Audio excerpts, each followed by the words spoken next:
நீண்ட சடையோட திடமான தோள்களோட கைகள்ல எப்பவுமே விக்கெட் கீப்பிங் கிளவுஸோட இருக்கும் வீரர் கிட்ட போய் இந்த இடத்துல பேட்டிங் செய்ய விரும்புறீங்களா அப்படின்னு கேட்டதுக்கு எந்த இடத்துல வேணாலும் என்னால ரன்களை அடிக்க முடியும் அப்படின்னு சொன்ன இளம் வீரரை பார்த்து பயிற்சியாளர்களும் அதிர்ச்சி அடையத்தான் செஞ்சிருக்காங்க.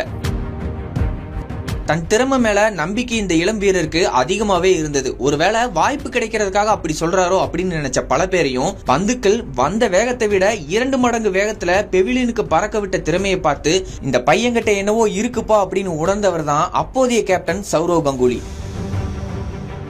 2004 வருஷம் டிசம்பர் 23 இதே நாள்ல வங்கதேசத்துக்கு எதிரான ஒருநாள் போட்டியில 7வது வீரரா தன்னுடைய முதல் போட்டியில களமிறங்கிய MS தோனி முதல் போட்டியிலேயே ரன் எதுவும் எடுக்காம வெளியேறினார். அதுக்கு அடுத்த போட்டிகளையும் சொற்ப ரன்களையே வெளியேறினாலும் தோனி மேல கங்குலிக்கு அதிகமான நம்பிக்கை இருந்துச்சு. சரியான வீரனை சரியான இடத்துல களமிறக்கணும் அப்படின்னு நினைச்ச சௌரவ் கங்குலி பாகிஸ்தானுக்கு எதிராக திறமையான பவுலர்களுக்கு எதிராக தன்னுடைய இடத்தை விட்டு கொடுத்து நம்பர் 3வது இடத்துல இருந்த தோனியை களமிறக்கினாரு. அந்த போட்டியில 2 மணி நேரத்துக்கு மேல நிலைச்சு நின்று ஆடின தோனி 123 பந்துகள்ல 15 பவுண்டரிகள் 4 சிக்ஸர்களோட 148 ரன்கள் குவிச்சு ஆட்டம் இழக்காம இருந்தாரு. அதுக்கப்புறம் தோனி அப்படிங்கிற பேரு சர்வதேச கிரிக்கெட்ல அழிக்க முடியாத பேரா மாறுச்சு.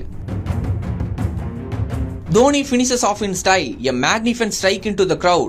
India lifts the World Cup after 28 years அப்படின்னு தொலைக்காட்சியில ஒலிச்ச ரவி சாஸ்திரியோட குரலும் தோனியோடைய அந்த வின்னிங் சிக்ஸரும் ஒவ்வொரு இந்திய கிரிக்கெட் ரசிகனோட மனதுக்குள்ளேயும் இன்றளவும் மறக்க முடியாத பொக்கிஷமா இருந்துட்டு வருது. 1983 வருஷம் கபில் தேவ் தலைமையிலான இந்திய அணி முதல் உலக கோப்பையை வென்றதுக்கு அப்புறம் 28 வருஷங்களா இந்தியா காத்திருக்க வேண்டியிருந்தது. தோனி அப்படிங்கிற ஒரு வீரர் வந்து அணியோட கடினமான நேரத்துல கேப்டனா பொறுப்பேற்று அணியோட நன்மைக்காக சில கடுமையான முடிவுகளை எடுத்து சில கெட்ட பேரையும் தன் மேல எடுத்துக்கிட்டாரு. ஆனா எல்லாமே கோப்பையை வென்றே ஆகணும் அப்படிங்கிற ஒரே லட்சியத்துக்காக உதறி தள்ளின தோனி தன்னுடைய திட்டத்துக்காக ஒரு வலுவான அணியோட 2011 உலக கோப்பையில நுழைஞ்சாரு.